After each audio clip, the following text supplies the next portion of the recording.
friends. Welcome to episode 199 of Storyteller Conclave. This is a show all about helping you run the best tabletop role-playing game that you can, whether you're a new storyteller or dungeon master learning the craft, or an experienced storyteller looking to take your game to the next level. I'm Sarah. I'm Rob. How about doing, Rob? Honestly, I'm doing okay. I went from being mildly concerned about the weather because it's Michigan and shit happens, to we got a lot of rain and the temperature's dropping, but it's not dropping that much right here. But, just north of us, it's chaos. And then all of our phones went off and said, ice storm warning. Yeah, so I'm guessing the temperature's going to drop some more. But we know we have some listeners that have already lost power. We're sorry about that. We hope you'll northeast, hand in the northeast, hand in the northeast, hand in the northeast, handling this odd winter storm. Please be as safe as you can be.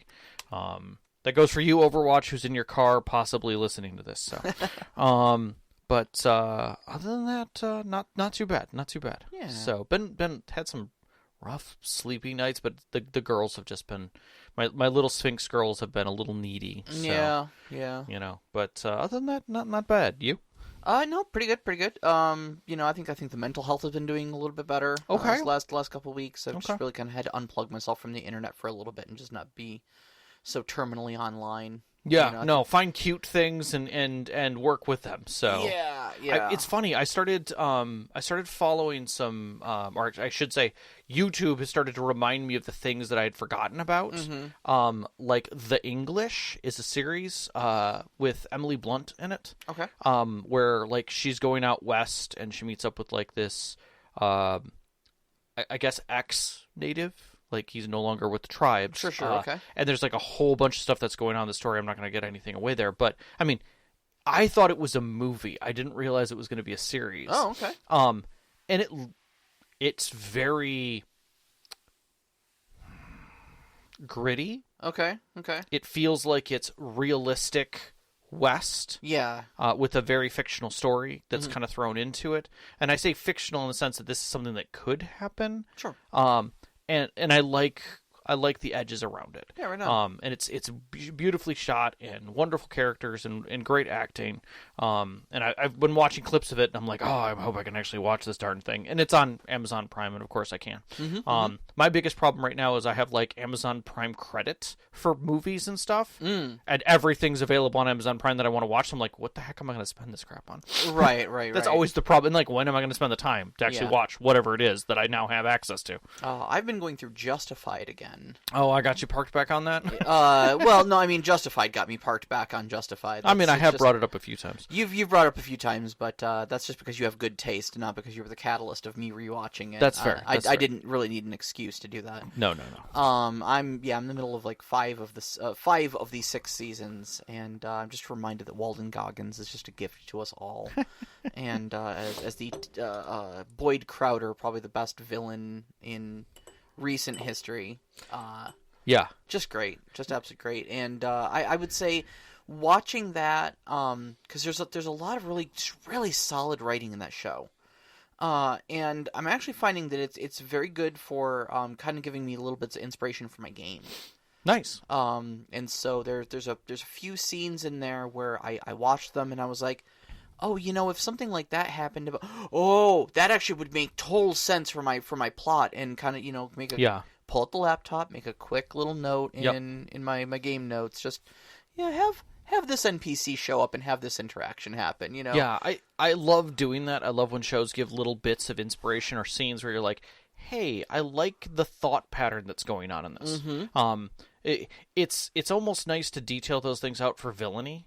Because it gives you a different perspective of what villainy can be, how it can be. I loved that about watching different shows where the villain isn't an obvious villain. They're a true gray villain. Yeah. You look at them and you're like, they're trying to do something here. Mm-hmm. Well, shit, I can't really be angry at that. I kind of feel that way about Boyd Crowder. It's half the time you kind of root for him. Sort of. But then you're like, oh, wait, no, he's a heroin dealer and a murderer. And you know. Well, in The Expanse, everyone is gray. Yeah. It's pretty much gray across the board because everyone is so driven. And they have their purposes for what they're doing. It is Jim isn't. Well, Jim's, okay, Jim's, that's Jim's fair. the pristine golden boy. That's true. Everyone else is gray. No, I suppose that's true. Another series that I really have to get through watching all the episodes. Yeah. Yeah. But what's funny is all of this that we're talking about actually applies 100% to tonight's show. Yes, it does. Because we're talking about agency in stories when there is hierarchy in organizations. In Justified, there's all kinds of hierarchy that the heroes have to deal with. When we're talking about a main character who's part of the U.S. Marshals. Yeah, they're not even like above the law. They are the law. They have a boss. They have laws they have to adhere to. They have an assistant district attorney, et cetera, that's constantly breathing down their throat about this or that. It's even not. the name of the show, Justified, is a reference to the inciting incident, essentially, of the entire series, which is a shooting in which the main character shoots a bad guy in a way that's a little morally gray, in that he kind of backs him against a wall and forces him to draw a weapon on him by feeling threatened enough. Right. And then he's like, oh, well, you drew on me, so I get to shoot you now. Right. But really... A very Western old trope. Very Western old trope. Often done by the villainy. And the fact that Raylan Givens, our main character, wears a white hat through most of it. A white Stetson. Yeah. He does change, though. He does change a few times to wear a different Stetson. No, he doesn't. Not as of Season 5, he hasn't. Okay. I've seen a couple scenes where he's wearing darker hats. I think there's a part in the final season where he gets a different hat because something happens to his white hat, but then he gets his white hat back or something. So, but I'm wondering if that plays up into it at all. Like they actually do some stuff there. Yeah, there's some plot development. I know there's a specific scene where he literally drags an old man by his car through the window, cuffed. There's a lot of stuff that Raylan does. That's questionably. I mean. I don't want to give too much away here, but he in the season finale of one of the seasons essentially calls up one mob boss and tells him that the other mob boss is trying to get him killed, and stands there and watches as the mob hit takes place. Yep. Yeah. That's actually a huge trope in a lot of different series. Yeah. Which I think is great. But getting back to our point here at hand is that there are a lot of agencies and groups and guilds and things and hierarchies in general that exist in all of our storytelling that we have, whether it be digital gaming, whether it be tabletop gaming, whether it be storytelling in general. It is super common that the heroes, the characters of our stories are, you could say, entrapped by these hierarchies. Oh, sure. And, we see it in blunt ways, and we also see it in very kind of gray ways that the hierarchy exposes itself. Very blunt, Stargate. Without a question, it's easy to see that it's military and paramilitary. These people are doing scientific, but also diplomatic and sometimes straight-up military. Body armors and P90s, I mean... Yeah, it calls what it is. You got your secret agents, things like Mission Impossible, 007 movies and whatnot like that, where, again, you've got, MI6 as your backing, or the IMF, Tom Clancy, where you're what was it? He was a Rainbow Six. Rainbow Six is a great one, but I was thinking more. Well, Rainbow was the name of the organization. Right. Rainbow Six was the designation of the main character. Yeah. But you've got Jack Ryan's character, who is a CIA operative. Still working within that framework. Yep. You've got Space Marines, the very classic Space Marines, whether it's 40K, Alien, Starship Troopers, rank and file, militia. With sometimes some ridiculous framework. Yeah. Yep. You've got another big famous one, Star Trek. You got Starfleet. Oh God, yeah. So it's less of a military organization, but you still got the rules like the Prime Directive and stuff like that dictate what you can and cannot do in interactions, with other alien races and whatnot. Yeah, very much so. Police is the other one. Dragnet. Chips, Law and Order. Oh man, Chips, you're taking me back to my childhood there. I almost you wrote it in the show notes here, capital C and then lowercase HIPS. Yep. And I almost went in and edited it so that it was spelled correctly. Yep. Because Chips is short for California Highway Patrol. Yep. So you capitalize the C, H, and P. Yep. But again, very, very tropey, very normal. The sure. investigators, the chief, kind of thing. But framework, nonetheless. Yeah, absolutely. You've got your elite forces, where you've got a group within an organization that has maybe a bit more flexibility, but they're the ones told to go get a job done. Right, and I think a lot of, and we'll expand a little more on this later, but I think the elite force is a very common trope in tabletop role-playing games because of where they sit, in that it is a small group of troubleshooters. Yeah. Designed to take out a very specialized and high-profile task. Or a group that's been handpicked together, like in the case of Shadowrun, where your Johnson's just like, hey, I called you all because I think you all have the skills necessary. Right. And I think that's a bit like the Musketeers, the Three Musketeers in the movie, very much that same style. Yep. Mass Effect, you definitely brought that one up because I always forget the name of it. The Spectres, I think. Yeah. Are I think that's I forget what the actual designation. So if somebody in the live chat knows, in Mass Effect with the special ops characters that Shepard is a member of, I think it's the Spectres. But yeah, I mean, you're the whole crew of the Normandy essentially is your thing. Nox throws in judges from Judge Dredd. That's perfect. Yeah, absolutely. Again, working kind of in concert or in teams at times to enforce the law. Yet, free form still out there. Enforce the law? I am the law. I am the law. And then the other one that you have is your shadowy organizations. Your Men in Black, your SCP, yeah, your Bilderbergs, who are puppeting everything on the backside. They're still an organization. I mean, technically, there's a game, Paranoia, which is framed around a hard, terrible, classified organization. Whether you know the names of the faceless members of the Council of Eyes, they are still watching you. Correct. So all of these are things that are embedded. Yep.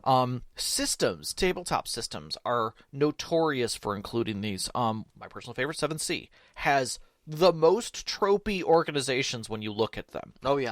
They're beautiful, their details are great. You have Der Kreuzruder, the ones who walk in the shadows, which is basically your typical, we go get the scary things that, other people can't handle. You've got Elvago, which is literally the Mask of Zorro. It's the Zorro character who goes and saves the people. But it's a whole organization that's hidden within this one individual's mask. What I love about that is they've got that Spartacus thing going on. Yeah. Of if you are, operating on, you're not a member of Elvago. You are Elvago. Well, some of you are Elvago. Mm-hmm. You support Elvago. Some people get to wear the mask and be the Elvago, but the Elvago is everywhere. Mm-hmm. But in truth, we are all Elvago. We are all able to help the people. Sometimes the Elvago was the Castilian terrorists we made along the way. That is true. That is true. Daughters of Sophia, which is kind of this bloodline organization that all have Oracle-esque powers and ability and or support each other in that sense to free them from the state. But as you dig into these, they're the standard tropey organizations, and it's great. It's great to see it. Robotech, straight up, has the Robotech Defense Force. It is the game. Either that or you flip sides there and you got the Zentradi, which is the technical enemy of the RDF. Battletech had that in droves. Every successor state had another organization that was racked around it, including the clans. Every one of the clans had their organization and structure that was defined. And they're all different under a common idea, of conquering. But it goes on. Almost every system has this. Some were hidden within them sometimes. I remember we were running, Sean was running Waterdeep Dragon Heist for a little bit. Yeah. And before that, he was actually running Princes of the Apocalypse. And it's actually where Nox from Nox in the Box comes from. That was the name of his character was in the Princes of the Apocalypse game. And he was making kind of a big deal to make sure that we knew that those organizations were out there, because the Forgotten Realms actually has a good handful of them. Oh yeah. They've got the Harpers. Yep. The Zentarum. The Harpers, yeah. The Harpers are kind of cool. They're chaotic good vigilante, like Yep. anti-hero sort of guys. They watch the Watchmen sort of thing. Yes. We the Zentarum, which I think are an organized crime group, the Order of the Gauntlet, which are kind of like a bunch of Helm worshippers that I remember playing Baldur's Gate and always hear, "I serve the flaming fist." yeah. It's like an audio that just would always be there. But yeah, guilds everywhere. There's always a guild. Yeah. I mean, if you've ever LARPed in a large group setting, there's always a guild. Hell, you don't have to LARP. There's always like just in any fantasy game. Like, I mean, I love the Elder Scrolls for its little uniqueness and stuff like that. But in a lot of ways, it's a very generic setting. Oh yeah, and just super generic fantasy gaming. And they've got like the Fighters Guild, the Mages Guild, which you guys belong to in my game. And there's also the Thieves Guild. Yeah. But I mean, you see them all the time, all over the place. And the one we totally even forgot about putting on the list here, but I'm going to bring up to you, Merchants Guild, is Vampire. Your class is a house. Your clan. Yeah. It literally is a bloodline. That's an organization. I mean, basically, all World of Darkness games were built around an organized structure like that, because you had the vampire clans. Yep, you had the Camarilla, you had the Sabbat, which is the overall one, and then underneath it, you had each one of the clans has their rule set. Then in Mage, you had the Traditions, you had the Marauders, you had the Technocracy. The Marauders were kind of a junk drawer, but you know, your werewolf tribes. Yep. And then... But it was all organized. Everything was organized into its slots. You could be an individual, but you were still part of an organization. Changelings had Kith? That sounds right. Yeah. That sounds right. But I mean, it's prevalent everywhere. Yeah. So it's hard to get at. The question is why do we have them? Well, it's obvious that they exist. Even in our world today, everybody has their cliques, their guilds, things like that in reality, but where does it fit in? Yeah, why not just give your characters full agency? Why be part of an organization like this? And sometimes they're not. But... I will answer personally, because my campaign, I actually started off from literally session 0. One of my stipulations was your characters had to be a member of either the Fighters Guild or the Mages Guild. Why did you... What was your first thought on what reason why to do that? Built-in quest givers. That's fantastic. It gave you guys a reason to all be members of the same organization, regardless of disparate pasts, okay?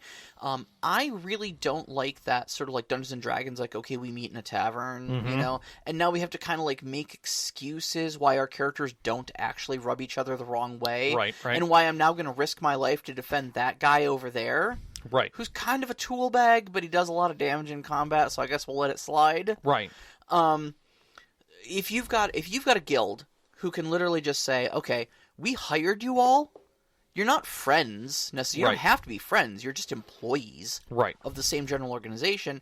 Oh, and there's a contract that says you 4 have to go do this job now. Yeah. It doesn't matter if you like each other. It doesn't matter how you met each other. Yep.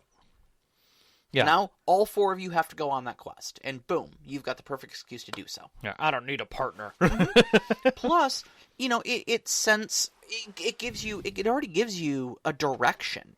Yeah. You know, in that if you're a member of the Fighters Guild, you already kind of know what you're going to be doing. It says it on the tin. You're going to be fighting things, you know. That's true. If you're part of the Mages Guild, guess what? You know, you're going to be doing magic stuff. Exactly. Handling magic I'll give you 3 guesses what the Thieves Guild does, and the first 2 don't count, you know. So already you've kind of got that sort of direction, that sort of purpose. You know, you kind of know what game you're going to be running if you're part of an organization like that. Agreed. I think for me, especially when it comes to people who want to be more involved, like in the case, like when you've got something like the Musketeers, or you've got something like, or even a military organization, it removes the need for heavy resource or minutia, and basically makes it quality of life a lot easier for the storytelling, because they have a barracks, they have a mess hall, they have healers, they have, you know, whatever the situation may be that's covered under that, you know, they have transport, you know, they get regular pay, so everybody has base resources, nobody's, you know, starving on the street, or nobody's exorbitantly rich, you know, you can kind of remove some things, and in that, you now have everyone focused on the framing of the scope of their characters. Yeah. Yeah. You know, they can, oh, I'm working for this. Okay, how did I get here? Why am I still here? Mm-hmm. All sit within that framework.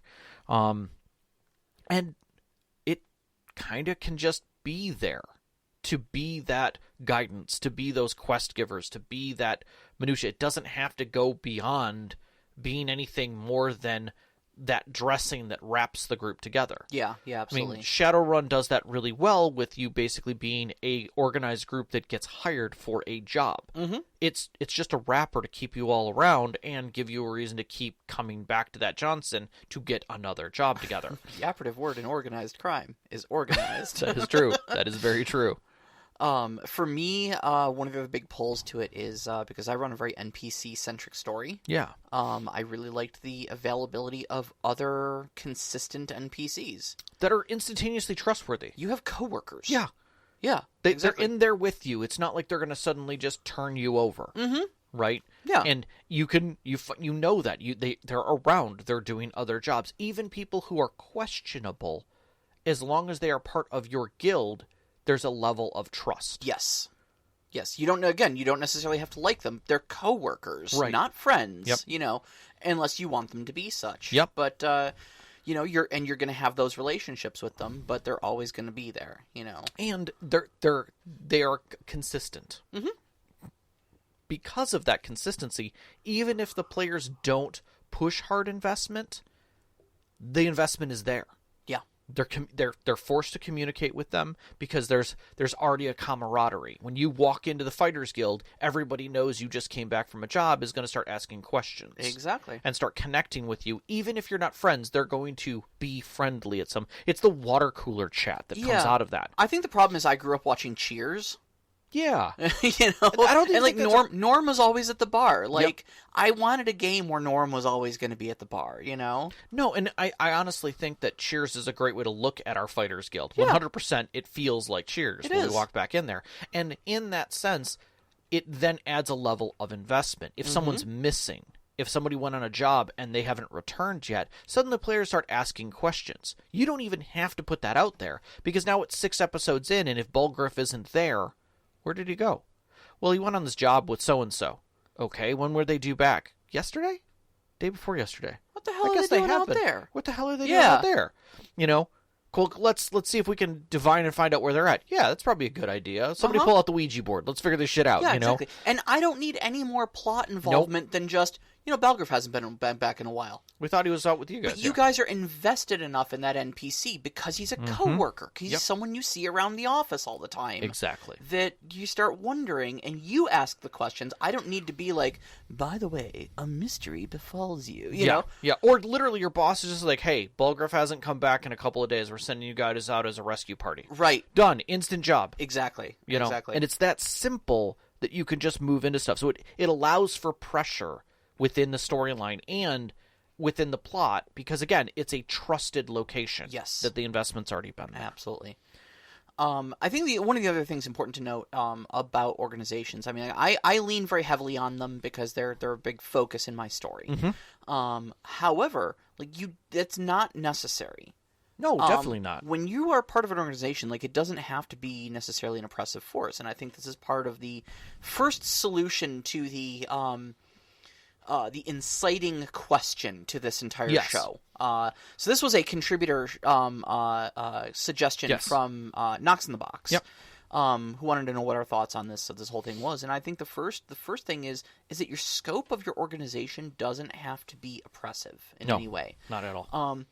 You could literally scale it from it just being a quest giver of you guys can do basically whatever you want, go off on whatever adventures you want and stuff like that. But, occasionally we'll tell you where to go, not what to do, not how to solve the problem or anything like that, but hey, there's a dragon, you guys need to go take care of it or whatever. Yeah. You could kind of have it, be that medium sort of level where it starts becoming your setting, your plots start to revolve around it a little bit more, but at the same time, a lot of your quality of life sort of stuff kind of gets taken care of by it. And that's, I think, where mine sits. Yeah, I think between medium and light, you can kind of also look at it with the expectation of is your quest, is your organization a job? meaning it provides you some services and things like that, but at the same time is just something you have to handle, when you're not doing your adventuring. Or is again, it just like, the occasional suggestion of like, oh, Yeah. by the way, the Harper's called, and So, like, Star Trek sometimes does that, where it's like, oh, Starfleet is a thing that I do during my 9 to 5, but this episode is about me in the,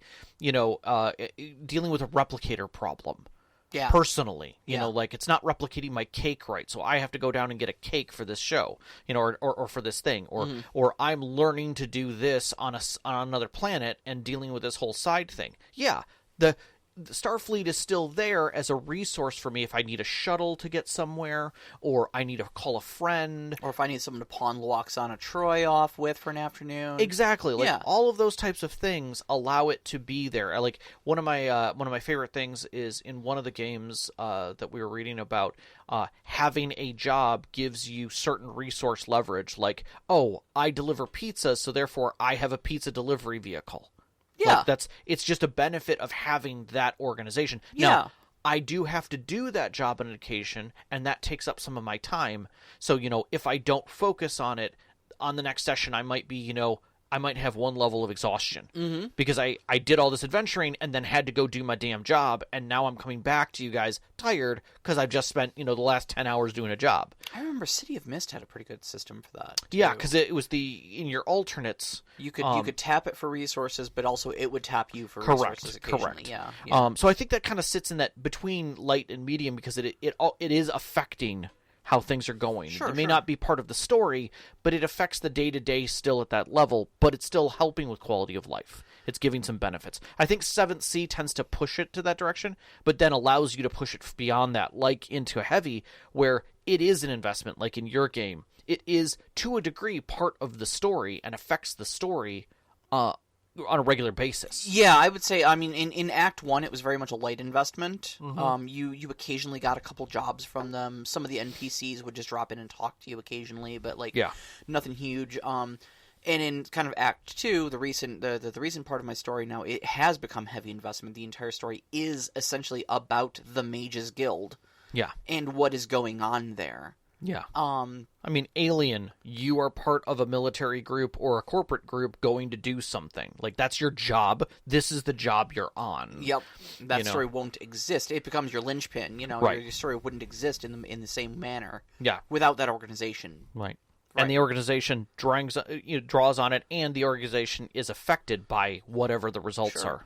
And now keep in mind, too, that all these things that we're discussing kind of comes with the assumption that the organization is pitted against external threats. But that doesn't necessarily always have to be true. Sometimes your organization can be literally the plot. Yeah. In that warring factions within the organization, and possibly even you versus the organization directly, White Wolf did this a lot. could be the plot. Yeah, I remember a lot of White Wolf games were about... Wife Wolf. Wife Wolf. The White Wolf games were very much about internal struggles within organization, within the Camarilla, or within your particular, bloodline, and, your Primarch, and how they were doing... And whether Primogen. or not, was it Primogen? Yes, Yeah, Primogen. Space Marines have Primarchs. Well, there you go. And whether or not they were fit, and if they should be, or were they affected by the, Sabbat? Have we been infiltrated? And things like that. But I think that also sits along with the, like, 007, stuff where, like, the organization may have a mole. And you have to, root it out. And then you find out that it's not just one mole. It's a whole part of the organization that's really gone rogue. But you've been marked as part of that organization now. And they think you're the rogue mole. And now the organization is against you. And you have to, write your name. That kind of stuff is a direct plot order. Right. And I like those types of stories where, like, the villain has turned your own resources against you effectively. And now you're fighting to try and get those resources and trust back. That kind of stuff always interests me. I think that was done a number of times, actually, in Star Trek, where you had internal strifes that made for almost more compelling story. even on a light sense, when Data was on trial for being a sentient being. Oh, yeah. Was a huge part of that. Yeah, absolutely. You know? So that all kind of stuff. And then you've got all the stuff that Worf had to deal with. And in DS9, where, like, he's being asked by his organization to kind of step in to handle another organization and its political issues. Right. Because he can. You know, and it's those cross things that can sometimes come into a lot more play. Or if you're a Klingon, go talk to them. I drink prune juice, dude. Yeah, yeah. Like, do you really want me to go over there? Go over there and kick the old guy's butt and then install a new person. Right. Yeah, so it was a CIA op if I've ever seen one. I love it. I love the Klingons, especially in Deep Space Nine, man. When you got like Gowron in there as usual, but then you had was it General Martog? General Martog was an absolute just beast. Which was General Martog? Martog was the really cool guy. Like, Gowron was always that wide-eyed, like... Oh, yeah. That Okay. wide-eyed, insane guy. But then Martog came in, and he was just like, nah, I'm the cool Klingon, you know? Yes, that's right. Okay. I'm with you now. But, yeah, you had that whole war with the Dominion, and just, I won't get into it. There's a lot going on there. I'm going to start fangirling, and no, that's not good for anybody. So what kind of problems do we have with agencies, then? All right. With agency within the hierarchy. So, yeah, it does sound like they're all wine and roses, but they do kind of come with their own complications here. So, first off, in certain situations, I mean, you're a grunt taking orders. Very much so. Right? So, orders are not equal to agency. They are, in fact, the opposite of agency. If somebody's telling you what to do, you're not making that decision. No. In fact, depending on how, like, organized you want your organization to be, you know, if, like, you're paramilitary or military, you might have a direct, you know, like, you hear, like, military people talk about how, like, you know, they break you down, they train you not to think. Mm-hmm. They train you to obey. Right. And that's, you know, that's a big thing. So they are directly taking away your agency, because agency isn't something that a low-level grunt does. Nope. We don't want you thinking. We don't want you weighing your options. Yeah, thinking is 2 seconds longer than you have to live. Yeah, exactly. Yeah. So, you know, if you take that to its logical extreme, if you are part of an organization, it does remove a portion of your agency. And I think that's where this whole question comes in of, like, well, it makes sense. How do you place someone within an organization then and still feel like you can go and be the adventurer or explorer or whatever that your character was meant to be the entire time? Because if you take away too much agency, that leads to railroading, and railroading is never good. Yeah, I mean, I think there are multiple ways to get around this. Yeah. Number one is your very typical, at least in my perspective, is the chief versus the detectives. You know, like, you do this again, I'm taking your badge and your gun. You know, Right. But you know, but they come out on top, and the chief, you know, gets recognized, and he gives them that stern look of, like, you didn't follow it by the book, but you got the job done. You know, I'm watching you. Like, he pulls out the file on them, and it's like 16 inches thick, you know, wrapped in 4 rubber bands and some rope. You know, there's a quote from the movie Major League that I love to use in this conversation where the coach goes, "Nice catch, Hayes. Don't ever effing do it again." Exactly.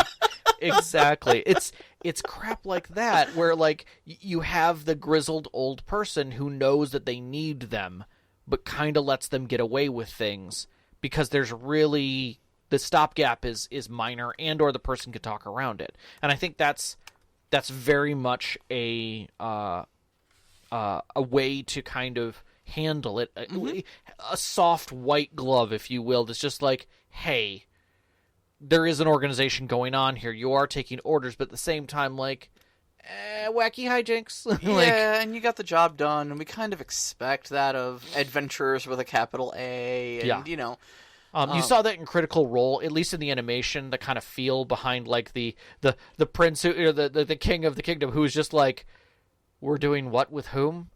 Oh, Sovereign Uriel, yeah. Okay, you got it done. Thank you. Good job. Like, you didn't destroy half of the country. Thank you so much this time. Right. You know, or even like Demolition Man, which was terrible, but at the same time, like, we're thawing out a guy who blew up half a city to get one guy.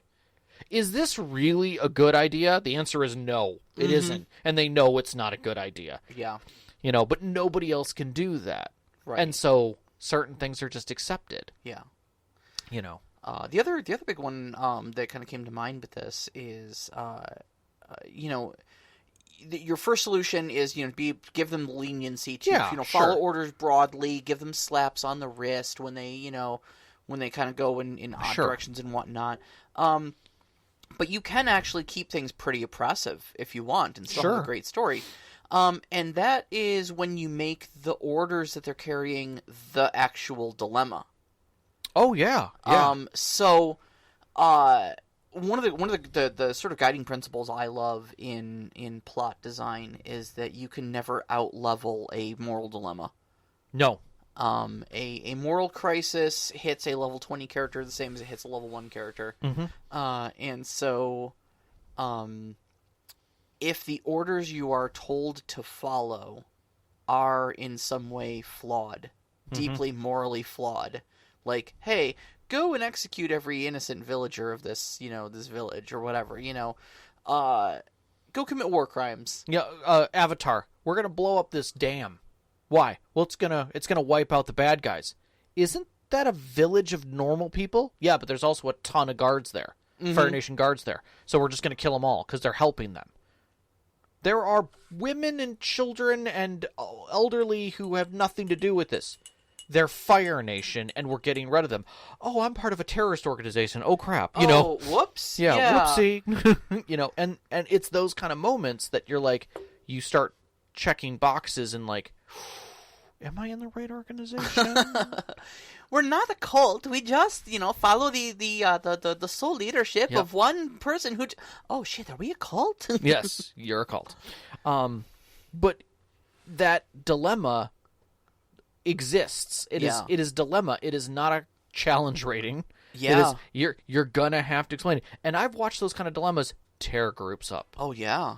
Like, just tear groups up. Because the moment you start asking people to show their moral fabric rather than how much damage they can do in a round, suddenly, you see rifts form. Yeah, and they're like, well, I don't care about these people because they're goblins. Well, yeah.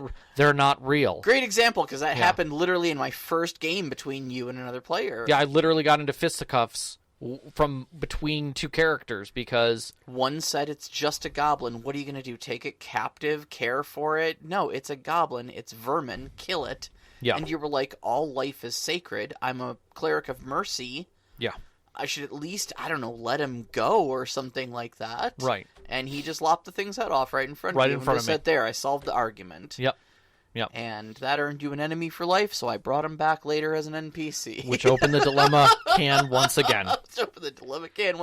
But that's the thing. But you don't even have to get to that level of dilemma, and that's the thing. I kind of want to.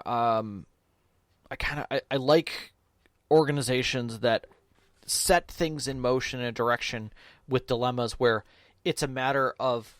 I think. Let me rephrase this. Civil War did this. Okay. Marvel Civil War. Sure. Because you had people who were very much for a mission, following that edict, and another side that was looking at it from a different angle. Like, I don't think you see all of the moving components here. Yeah. And it's like, it doesn't matter about those moving components. We're getting a job done. I don't think you think the job is the same job. Right, yes. Like, we're not at cross purposes here, but we're definitely, like, we're all heading in the same direction, but I think you're following someone else's footpath and complete pathway. Yeah. You're walking down a primrose path that someone else has clearly painted for you. We are not seeing the same consequences to these actions as, And it doesn't have to get to Civil War scale. Just a simple act of, like, do we save ourselves or sacrifice ourselves is a simple dilemma. Like, hey, you need to go take this forward position. Okay, are there people there? Maybe. And you move in, and there's a whole squad that's dying because it's a terrible position. Do you hold the position because it was your order? Or do you fall back and try to make the best of a situation, save a bunch of lives, et cetera, Like, well, where do you sit on that scale? Or by not holding that position, are you risking more? Like, all of that falls into play. Right, And it's well, just a my simple answer would thing. be, Yeah. Cede the position. Let the enemy have it. Yeah. It's a terrible position. Yeah. But you're thinking, Yeah. and that may not be part of your organization's That's edict. true. Yeah. Yeah, exactly. So I think that there's a lot of different ways to kind of like look at the broad agency sort of thing. Sure. So there's even degrees to that. Okay. And like I said, I think the broad agency, that's typically the way that most campaigns go. Because we do always want to give our players that agency. Yes. I really, like, as much as, we are delving an entire episode into this question of, like, how do you retain agency in an organization, at least in my experience, I don't think it's terribly that common that this isn't essentially the typical formula of the broad agency formula. No, I think it's exceptionally the common format. You see it everywhere. Having rigid structure is not common in the least. Yeah, exactly. It's actually, what's funny is it's more common in nonfiction. Mm-hmm. You see, Saving Private Ryan and Sure. those types where the order is important and you see it. Mm-hmm. And the people who are there following those orders are doing so within a strict structure, and it's about the interpersonal stories. Yeah. When you get to a gaming level, you're not going to get to those levels of interpersonal story and conflicts traditionally at a story-based level. Well, I recently rewatched Saving Private Ryan, and I think it's a really great example to bring up. I'm glad you did, because I was going to bring it up and I forgot to put it in the notes. No. There's a lot of... I brought it up for a very key reason, because I have seen it, and so I kind of know where you're going to go with it. Yeah, and I think it's a great example of, like, giving a very direct, very specific order, but then giving the group the flexibility on how to handle it. Because if you haven't seen Saving Private Ryan, though, it takes place during World War II. It's a historical fiction, and there are, I want to say 3 or 4 brothers of the Ryan family. Correct. That have all gone to war, and 3 out of the 4 of them are killed in action. Yep. The government decides that losing all 4 is an unacceptable loss. And they don't want an entire generation wiped out in this war. The last man provision. Yeah. So they send out a squad, headed up by Tom Hanks's character, to go and rescue and bring back the final Ryan boy, James Ryan, and basically tell him, like, you're done. No Played more. by Brad Pitt? No, Matt Damon. Matt Damon. That's right. Yeah, played by Matt Damon. And so they don't know where he is. No. The movie essentially opens on D-Day. Yeah. And so they make beach, and now they've got to find this guy. Yeah. Through other orders, discussing with people. Somewhere in France, maybe. Yeah. Yeah. And so it's a lot of investigation. It's a lot of, like, going from unit to unit to unit. But as they're doing this, of course, they're journeying across World War II, Nazi-occupied France, and running into different situations. There is a situation where, a guy is trying to rescue a little girl. Yeah. And that's actually Vin Diesel's character. He's trying to rescue a little girl, and he's like, "What are you doing?" He's like, "Well, she reminds me of my daughter, sir, or she reminds me of my niece, or something like that." And it's like you can see the storyteller putting an NPC out there, and maybe, like, compelling an aspect or a hindrance. Yep. On giving a dilemma, offering a drama die or a Benny or something like that, and saying, "Hey, this person reminds you of your niece. You should really do something about that." Do you want to do something about that? She's a screaming little girl in the middle of a war zone. What are you going to do? Yeah. Well, of course I'm going to go save her. Cool. You grab her. Now what? You're still a soldier in the middle of the war zone. Yep. And now you just, boom, dice at the table, you get sniped. Yep. That was all of my hit points. Sorry, buddy. You made a decision. You know? Yep. And so there's all these events that happen, and they take place, and these choices that get made of how they're going to do this, what they are going to do, what they aren't going to do. Yeah. There's a later part where they take out a machine gun nest. Oh, yeah. And it was, and even the members of the unit are sitting there going, like, "Sir, these aren't our orders. Like, you reprimanded one of our other dudes for trying to do something that wasn't our orders. We were not told to go face down a machine gun nest. Right. We're here to save this Ryan dude." He's like, "Yeah, but if we leave it here, the next squad that happens across it is going to get cut down by it. Right. We got to do something about it." Right. Again, agency within their orders to do something about it. Yeah. Did you see Monument Men? I did not see Monument Men. So Monument Men was a story of basically a bunch of random individuals of the art industry, art directors and runners of museums, Okay. Who were sent to go recover the art that the Germans were stealing.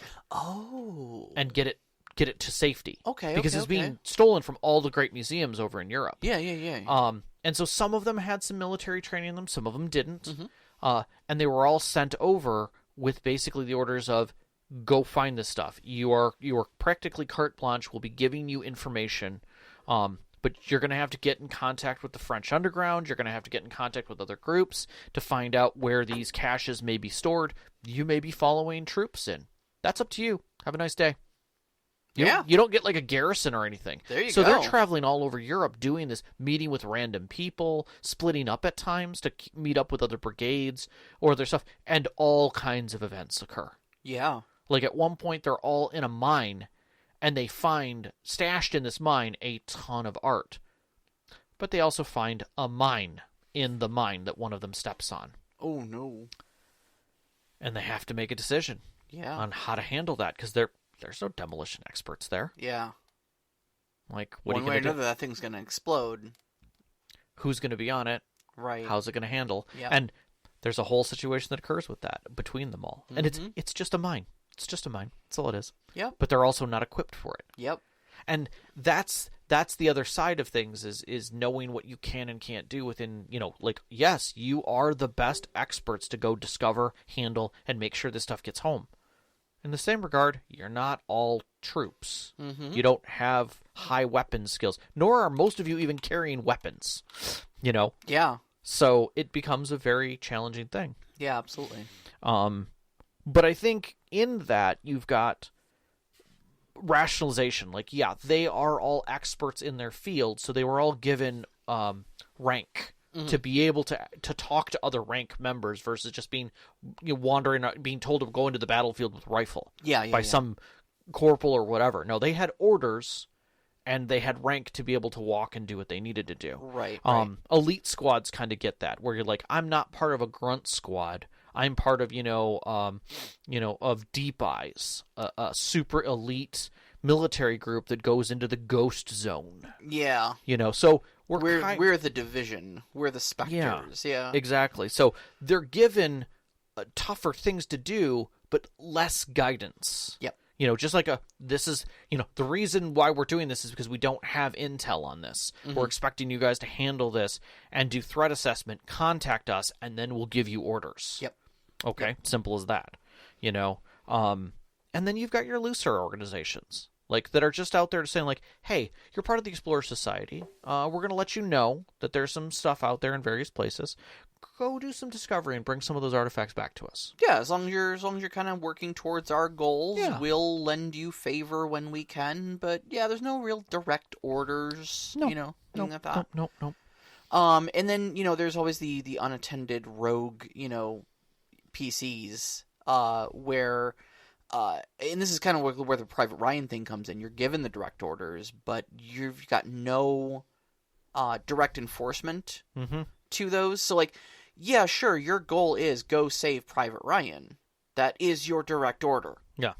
But, like, there's no commanding officer watching over you. I almost think that Voyager, Star Trek Voyager, was kind of that, because their mission was to go through this wormhole, was to do this thing, and they end up going through a wormhole and ending up on the other side of everything. Yeah, you're Starfleet, but, like, Starfleet Command is nowhere even in this quadrant. Like, you're not going to get a word from them ever. Yeah, exactly. You're so many light years from home that you're starting to make up generation logs, so you know that when the generation arrives, that they can communicate and remember all the stories. Yeah, exactly. And so I think that's it, because you're still following some of the directives of your original organization, because it's what gives you structure and form. Mm-hmm.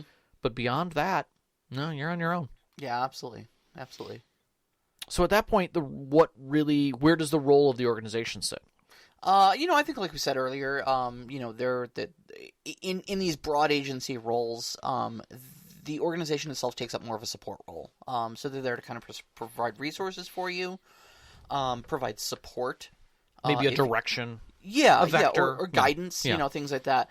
And like you kind of mentioned earlier, like, healing, maybe a barracks, Sure. maybe some light supplies and stuff like that, Yep. so that you don't have to do shopping episodes in your Exactly. in your thing. You can just be like, I requisition a sword from the organization. Cool.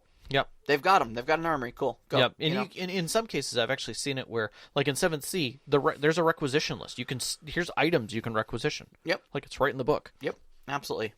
NPCs that might aid the group if asked. Oh yeah, totally. Like I said, you're part of an organization. That's why people organize in the first place. Yeah, you might maybe because your group doesn't have a librarian. There's one there. Yeah, exactly. Exactly. And then of course, there's the setting. Your organization might actually be where your story is set, like a guild hall. Mm-hmm. The barracks, the ship, etc. The Normandy from Mass Effect, I think, is a great example of this. Yeah. Because a lot of the story, a lot of the intercharacter interactions and stuff like that. I mean, obviously, you're going to be, making planetfall, going to strange places, talking to strange people, and doing heroic things and whatnot. But the one constant in all that story is the Normandy. And it is the safe space. Yeah. For most of it. It's I'll say your ship that goes with you everywhere. It's essentially your roving guild hall, if you will, So it's, you've got that going for you. And of course, the Normandy wouldn't be there if it weren't for the organization giving it to you. Yep, exactly. But again, that organization can be the reason for the dilemma. Mm-hmm. Is it giving you bad orders? Is this are we the baddies? Is a question that can be asked starting from, after day 6. Like you're like, hey, we went and took care of these goblins. Great. I'm so glad you took care of that. Did you guys take care of that dam? We did. Excellent. A couple weeks after that, yeah, I read in the newspaper that a dam wiped out an entire village. Was that us? Did we wipe out an entire village? Now I'm starting to question things. Oh, all of them were diseased. Maybe that's why they were okay with that. Mm-hmm. Okay, collateral damage. All right, and then it just grows. Yeah. Until you're like, okay, I'm making terrible I'm making terrible acts on someone else's decisions. Yeah. I think like your example with the Avatar thing, where like, oh, we're gonna blow the entire dam on them and flood the entire area. Well, these guys hate these people hate the same people we hate. Yeah, exactly. And they're really good at taking care of it. Sure. Yeah, sure. Sounds great. Mm-hmm. But bringing the organization into the plot doesn't necessarily make them the villain. It makes the dilemmas the villain, because you keep trying to justify their actions. Yeah. Like, why are they doing this? Because they're orders. That's why you're doing this. No, I need more detail. You need to stop thinking, grunt, and get back in the field. Yeah. And now you have to you have to Captain America it and walk around and figure out what's going on. It very much could position the organization as the villain. Very much can. Very much can. Absolutely. And if absolutely not the entire organization, at least the officer giving the order. Yeah. If he's one of the he's that one bad apple. Well, not even so much that. Maybe he is working with a higher level of information than you have and can't release it. Mm-hmm. I don't know. Maybe he thinks half of the organization is made up of body doubles. Okay. What information does he let out? I don't know. What does he make people do? Mm-hmm. How does he go handle situations to see how it all works out? He's got to work from those things. And that makes him a villain, or makes him counter to the players. And now you have a natural dilemma. Yeah. And you have to think like that person as you're running those stories. Yep. And working through those moments and using those resources, yet trying to keep trust with your players. And it's challenging, but those kinds of adventures can be very rewarding. So, the whole idea of do we save ourselves sits right within that framework. Like, do we leave the organization and not have that ability anymore? Oh yeah, absolutely. I mean, you could just like straight up dip on like, okay, we're just gonna go AWOL. Like, screw this. Clearly, you're a corrupt organization telling us to do awful things. We're leaving. And then you become A team. Yeah. Do you prevent the order from being done by somebody else? Because if you just leave, like nobody's stopping them from going, okay, fine, here's your replacements. You guys go do it. Right. Do you do it, but try to minimize the damage caused by it? Yeah, the collateral. Yeah. Try to do it in such a way where you reduce the collateral, or do you accomplish the order creatively, as they call it, malicious compliance? Mm-hmm. In a way that you can say, yeah, I did it to the exact letter of your instructions, but you didn't get the outcome that you wanted. Yeah, you need to you need to destroy all the crates in this base. Okay. We nuked the base. That's not what I said. Well, we took care of the crates. Yeah. But now nobody can go there and do anything with any of the equipment that's there either. Mm-hmm. Very well. Okay. Or the opposite. All the crates are destroyed. I don't know what the problem is. Yeah. We captured all of the guys so we can interrogate them. That's not what the order was for. Well, we didn't feel that murdering all these people, we would think that the interrogation would be important. You said neutralize them. They are now militarily neutral. Yes, exactly. Yeah.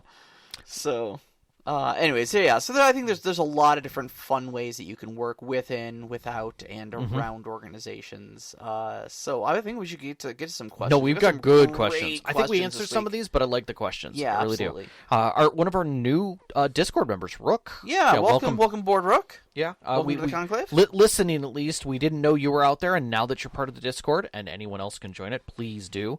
You can shoot questions like Rook did. Yeah, right on. So, first question: what are mechanical ways you can add to help players succeed at social interactions in hierarchies without just doing persuasion type roles? Mechanical ways you can add to help players succeed at social interactions without doing persuasion type roles. So my favorite one comes out of 7th C, and that's reputation. That's reputation. You just give them reputation points, and they can spend the reputation points to do things. Yeah. I have 150 reputation. Great. I really don't want to have to deal with requisitioning this thing. All right, you want to spend some reputation? Sure. Minor favor will cost you 15. A major favor will cost you 25.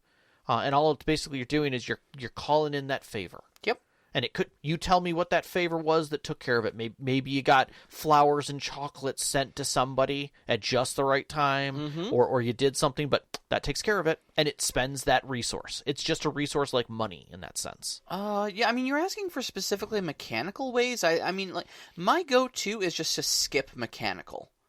I like to do things on a very narrative basis, and so I don't necessarily have a point system or anything like that I do, but what I do is I keep notes about interpersonal interactions that characters have.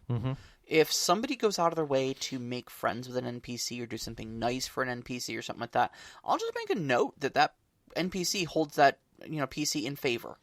Yeah. And at a later point, if they are in need or something like that, maybe that NPC just outright takes the initiative without having to even ask. Yeah. That NPC might just show up and go like, "Hey, you did me a solid that one time, and I heard you're in a bind now. Let me do something for you." Yeah, that's actually a favor in 7C. There's a hierarchy system that we kind of went through within the court system, where once you've gained favor with somebody, there's a favor there to be able to be checked. Yeah. And you can spend it in a circle around them, what they have access to. So it works like reputation, but way more powerful. You can basically just make events occur. What I'm going to say to this, and this is just me, is that you're stated to help players succeed at social interactions and hierarchies. And in my opinion, if you're using the hierarchy, don't help them. If their character flubs it, that creates tension within the organization. Yeah. That gives you that chief who doesn't like his jokes, and thinks poorly of him, so that later on it's not as easy for him to access certain things, or be seen in that format. Raylan, in the interest of clarity, I will be brief. What the hell is your problem? Exactly. It's moments like that you kind of want to have those grinds and have a note that's like, yeah, this NPC doesn't mind this person, likes this person, and thinks this person's an idiot because he disgraced his wife at a party. He's a loose cannon. He's a powder keg balanced on a knife's edge. Exactly. Like it's Iceman versus Maverick. Yeah. At no point is Iceman ever going to be okay until he can justify it. Yeah. Because Iceman is doing everything by the book. He's following all the lines, and Maverick is literally the loose cannon who is going to get someone killed and does. It's so funny that their call signs literally are their tropes. No, that is blatantly obvious. That's so funny, yeah. You know, Goose gets blown out of the sky. Yeah. You know, by a maverick. You know, and it's all those things sit in there, but I think you're missing out on a very valuable resource there as a storyteller. Yeah. By having them succeed, by finding ways to help them to succeed. But I think if you had a character who you might want to have some other resources with, like you think that they should be gaining some level of reputation with different people, even though that they're not very vocal or something like that, then reputation is a great way. Drama is a great way. Mm-hmm. Gaining favor through taking care of things is a way to do that. Yeah. So I think all of those fit in there. So the only thing I will add to the conversation before we move on to the next question is that the only reason I don't like adding mechanical systems is because the moment you add a mechanical system, your players will start thinking about it mechanically, or at least many of them will. And if they start thinking about it mechanically, they will start thinking of ways to manipulate the mechanics. yes, How can I build my reputation number so that I can expend this many points to do this fun thing that is on your list, rather than just, hey, you know, this person and I have been getting it on pretty well. You know, let me go see if I ask them, will they do this thing for me? even if they don't like you, but that you've done enough, they may be okay with it. Yeah, and to me, that's just far more flexible, and it's system agnostic. Yep. You know, you don't have to worry about what are your persuasion roles, et cetera, et cetera. It's just like, look, this person's friendly, this other person likes them, they'll do them a favor, Yep. And in that way, you're also not punishing non-social characters. Correct. If you have like the big dumb fighter that doesn't have a high persuasion roll, but they've just got a heart of gold, they're going to be the himbo golden retriever of the group, regardless of whether or not they have a high persuasion roll or not, And if that person says, hey, guys, I need help with this, they're going to be like, of course we're going to help you. Yeah. Yeah, Knox, exactly. Don't let them min-max human relationships. Yes. Yeah, exactly. very much true. You want to do the next one? Yeah, sure. Do you have any advice on how to mechanically track characters' reputation/infamy within these hierarchies, i.e. let them know where they stand without revealing hidden info on their influences? Again, I'm going to say I don't like mechanical ways of going about hierarchy, but I think if you're going to do it, a rep system is a good way to do it, just like a ranking. D&D has the minus, neutral, plus kind of system of things, and I think that's okay, but I don't think it does it. But I can see where this would be necessary for large groups that may not have a good, I mean, I will say not large groups, let me rephrase that. For players who may not have a good handle on social interaction, or even storytellers who may not be able to get across that social eloquence of the situation. Yeah. So having those NPC cards like we use is a great way to do it, and you could just make a note on there of where they sit. This person is positive toward your group, but has a negative feeling about this player, and you don't even have to go into detail about that. You can keep that on your side. Sure. But they will know that when they come by, when that player's around, they might sneer at them. Or they might, may just ignore their whatever they're saying. Might make catty eyes at you from across the room. Exactly. And I think as a storyteller, having those notes for you of what they're doing is good, but being able to set in front of your group so that they can look at that character sheet, the quick sheet that they have of maybe the description, their class, and then, or where they stand, and then how they feel about the group, and then just update that as necessary. I think that's a good way of handling that. Yeah, absolutely. And for reputation, within hierarchies and stuff like that, like you said, especially if they don't have the social acumen to speak, with that silver tongue that their character should have. Yeah. I think we've had pretty good success with just kind of taking that discussion out of character and just saying, what is it precisely? What is the idea your silver-tongued character is trying to relate? Yep. What emotions are you trying to evoke from this? Right. Just let them tell you plainly, out of character, without having to try to word it in character. Like we've said earlier, you don't expect the warrior in your group to no actual swordplay. Mm-hmm. They have a stat on their character sheet that says they're good at swords. I'm and attacking. They roll a die, and they say, I'm attacking them. And if it's a high roll, we say, okay, you attacked them very good. Yeah, and sometimes it's Very just as simple as like, do you mean to kill him? Oh, no. Okay, so you're wounding him. Yeah. Or you're knocking him out. It's that kind of conversation level that you want to have. Cool, we get it. Okay, well, what sort of emotions are you trying to evoke with your speech? Right. What direction are you taking to get there? Exactly. And then you can roll persuasion dice or whatever you feel is necessary. Yep. But that way you can kind of get around that that gulf between your player's knowledge and your character's knowledge. Yeah, one of my favorite roles that I was reading about was someone was saying like, "Hey, I'm coming into this place, and my character is intimidated. Like I have a high intimidate. Okay, I really want to set everyone on edge. Like I want everyone in there to kind of to take a step down. Okay, that's going to be a pretty serious role to try and pull that off. Okay, I'm asking the rogue to dress me up. What? I want to go in looking hot. Okay. Oh, so you're going to Jessica Rabbit. Oh, you're going to intimidate like a race car. Correct. Gotcha, yes. And that's a thing. Yeah. But you don't always think the same direction. So having that conversation outside allows them to do that, and then you now have a new direction to go. That was Charlotte from the Skingrad Thieves Guild. Yep, very much so. Intimidating like a race car. I literally made that note. Yeah, and but you don't always think about that, and sometimes the players can't always explain it. So taking a step outside in meta and being like, this is what I'm really trying to do because my character sheet says I'm intimidating. Yeah. Okay, well, how do you want to intimidate? Well, I don't want to be angry at everyone. You don't have to be angry to be intimidating. Yeah, exactly. You know, exactly. that is not something you have to do. Intimidation is about presence. Yeah, which way is it to the beach? It's that way. Ooh, You know. ooh, Okay. I didn't realize I was getting tickets to the gun show. Exactly.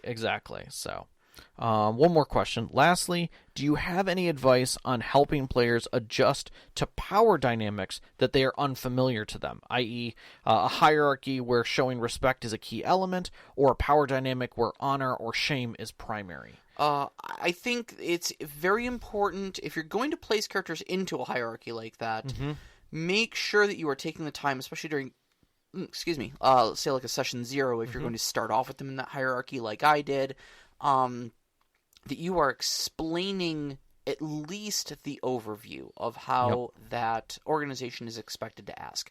Never throw them in blind and just be like, oh, well, that's part of the organization. I'm going to punish you for not knowing the rules I never told you, you know? And I would say, the other thing is show them examples of it. Yes. Show them NPCs acting in those ways and getting the respect that they're due for adhering to those rules. And then suddenly, your players will know that, bowing, putting a fist over their heart and saying kaitiake is how you greet honored members of your group or something like that, Yeah. Or you watch as, like, even your enemy, as they set down their blade, put the blade toward them. Yeah. So that, that they're not exposing it. They place it down and they take 2 steps forward, leaving it behind them. Yeah, out of reach. Exactly. It's little things like that, and it's having honor and shame be displayed by NPCs is a great way to do it. Having, the typical, like, you're going in to see the chief and he's currently yelling at somebody. Okay, what are they talking about? Well, he's talking about how he didn't follow orders and is getting demoted back down to doing parking meter duty for failing to do his paperwork. Mm-hmm. And he kicks him out of his office, and they're like, this group's into here. Send those idiots in here. Like, I ain't got time for this crap today. Yeah, exactly. And it's, so number one, that he's already on edge. Mm-hmm. Number 2, he follows the book, and wants you to be there. So, like, be at attention, be ready, and don't talk. And I would say, the last part of that would be lenient at first, at least. Always make their first offense a slap on the wrist. Never be like, well, you didn't stringently adhere to these rules, so right.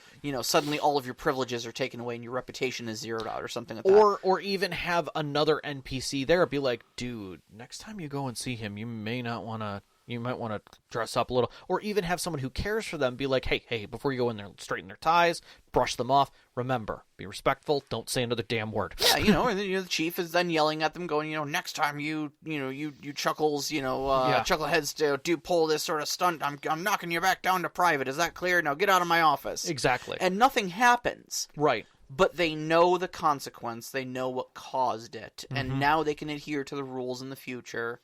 And proceed from there. Yep. Watch if you need it. Watch movies that trope what you're looking to do. Yeah. I would say lastly, proportional response is a big one. Yep. Like a minor slip up should not warrant ejection from a group. Right. Demerits, et cetera, et cetera. It should make sure that if it's a minor, a slip of the tongue, like I didn't use the correct honorific for you, that it's a bit of side eye. Yeah. And also if they're justifying themselves to a way that you feel like as the storyteller, like, yeah, I guess that is kind of justified. You can always have to be like, damn it, Yeah. If I had one more inch on you, and it's again they're upset, but they can't do anything about it. Mm-hmm. Those kind of things. Yeah. So, Nevim's got some questions.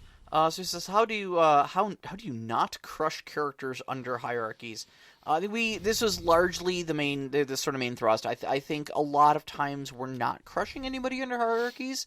Make sure you're leaving agency for your characters. Yeah, make an active decision with your group in session 0, unless your story is about the hierarchy, in which it needs to be there at all times surrounding them. Yeah.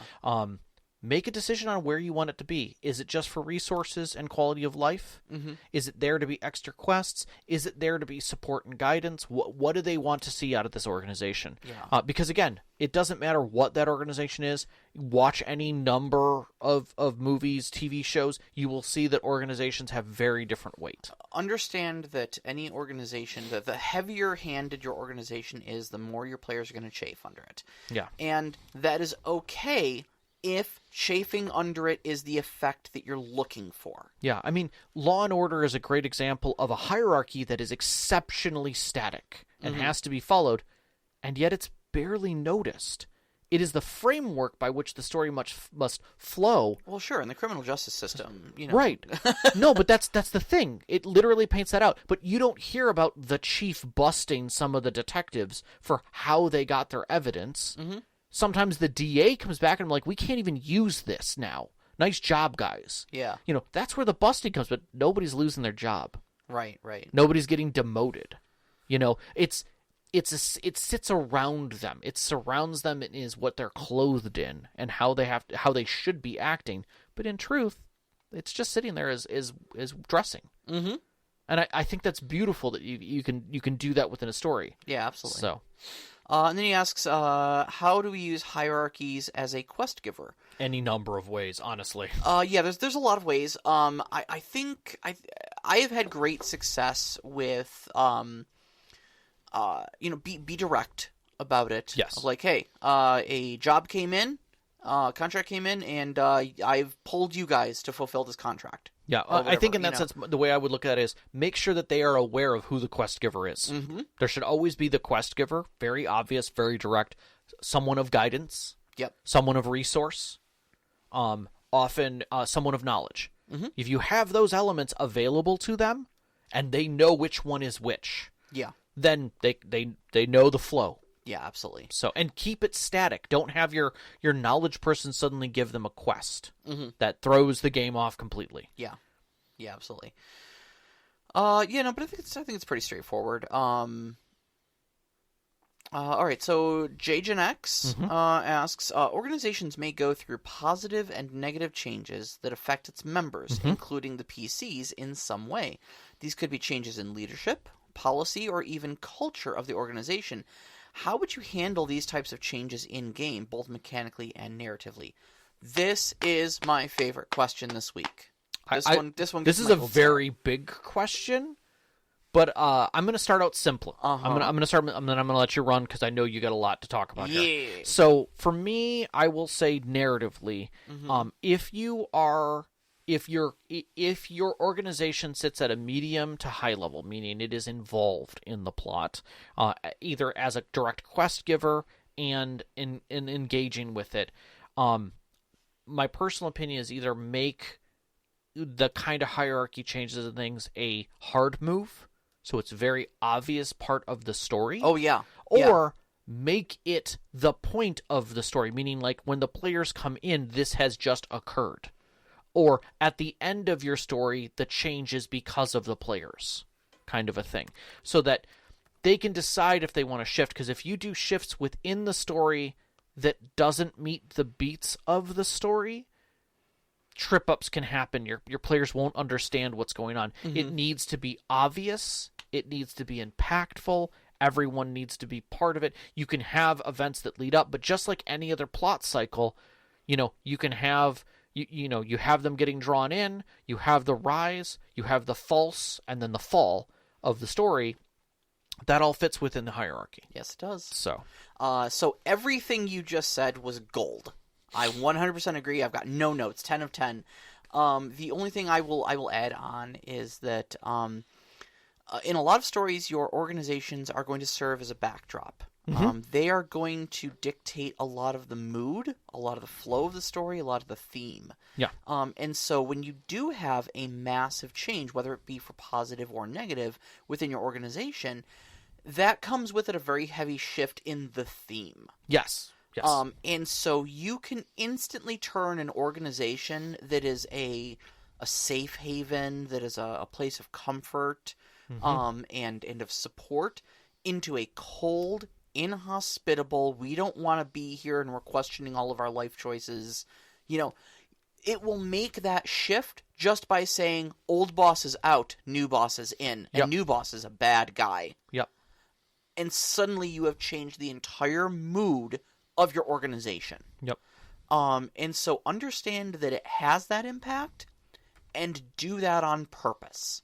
Drive to that with purpose as well. Drive to that with purpose. For instance, I'm just going to say, in saying drive to that in purpose is, don't suddenly make the perfect boss who's just been kind of a tough guy but doing all the right things suddenly now be an evil villain and turn on everybody. Right. That is not a aha moment. Your players won't like that at all. Well, not only that, but I mean in a broader thematic sense. Do it more deliberately. So, like, if you want, after a certain point, you want your story to move from a lighthearted romp to a more dark, gritty story of, like, okay, I want to show the stakes have been upped, so I kind of want to, like, rip their safety blanket out from under them and put them out in the cold, sort of thing.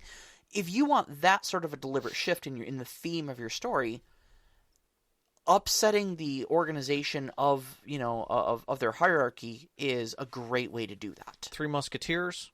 You Precisely, had yes. or Rochefort step forward as now the head lieutenant of the Musketeers, who are all disbanded because now it's just the Royal Guard that he controls. Yeah. Under the king, and you're like, what do you mean we're disbanded? You're disbanded. There's nobody here anymore. Go home. Yep. The war effort needs you. Why don't you head that way? Yeah. Yeah, exactly. And now suddenly you're like, what the heck? Like, we were Musketeers, like, literally 15 minutes ago. We had a purpose, we had a goal, we had a brotherhood with our fellow Musketeers, and now we were taking care of problems. We're vagrants. We even know what's going on. Wait a second. A great historical example of this that sits in my mind is the Meiji Restoration era of Japan. Okay. You see this in the movie The Last Samurai. Yes. Now, white savior complex, aside, yes. For that movie, it takes place during that particular situation. Correct. Where the Tokugawa government was overthrown by the Meiji government. The Meiji government decided they wanted to modernize Japan and bring them into the 19th century at the time, and get rid of the old ways. And with them, the samurai just kind of got tossed out with the trash. They got outlawed. Oh, you can't carry a sword around now, and being a samurai is illegal. Sorry. Well, what the hell are we supposed to do now?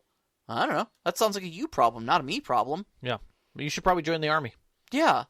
And so you just had a bunch of people just going like, okay, What? Oh, okay. I mean, I didn't work for you. I worked Yeah. for this guy. Right. And he kind of followed you, sort of. Yeah, so now there's all sorts of questions, there's all sorts of uncertainty. The rug has been ripped out from under us, and now we need to redefine our existence in this vacuum left behind by this broad organizational change at very high levels. And you have the ability to do that, and it shifts everything. Yep. So understand, A, that it has that power, B, that you can do that deliberately to change your whole campaign. Nox says that pirates are kind of similar. And I tend to agree to a point, is that a lot of times the royal navies of various places made decisions that their captains did not necessarily agree with. And often they're, I will call them in-spirit captains, people who owned ships that were merchant military ships, and they didn't agree with the state, and they were like, fine, I'm going to go do this on my own and get some other people to join me on that venture. And they did. Yep. And again, the rug got pulled out from underneath them in more ways than one, and it turns everything on a dime. Yeah. So yeah, I agree with that. Mechanically, I think you run some risks when you start removing mechanics. I think it's once you start reducing resources mechanically from them, you no longer have a safe place. Like in the case of the Musketeers, the Musketeers headquarters is gone. You don't have access to horses. You're using your own reputation and points to try and get what you need. Right. Right. That healer is no longer there. That Right. tavern is no longer there.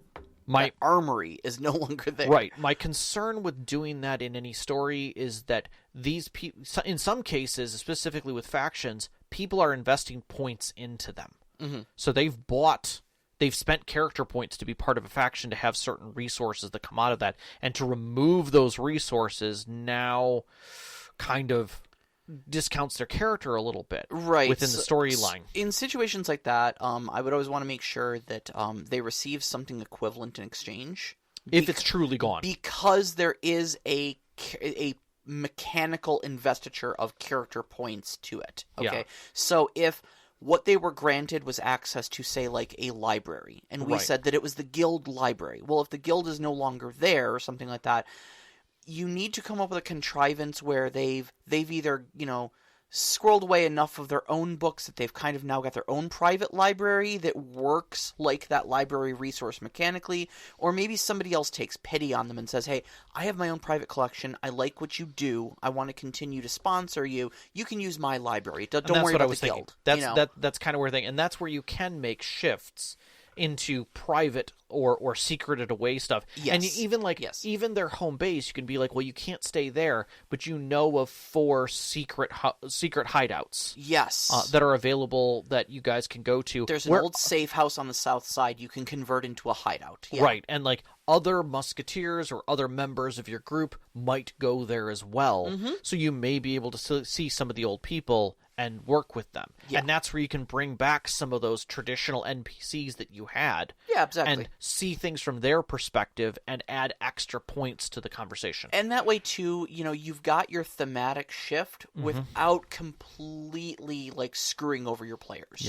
Yep. Exactly. So, exactly. All right. I feel pretty good about those answers. No, I think that was good. So next week's topic, we are going up to it is it is our 200th episode and our storyteller 202. Yeah, we got close, real close. It could have been a 202 on a 202, but 200 level class on a 200 episode. Yeah. So we are talking about the player trap, and this is where, and the reason why we use the word player trap, because really it's character plots, but everybody knows you're playing your character, and inevitably you're coming through. Yep, your character gets in entanglements. Sometimes those entanglements come back and bite them on the rear. And this kind of comes back to what I said earlier today. You can't outlevel a moral dilemma. This is a bit about what we're talking about next time.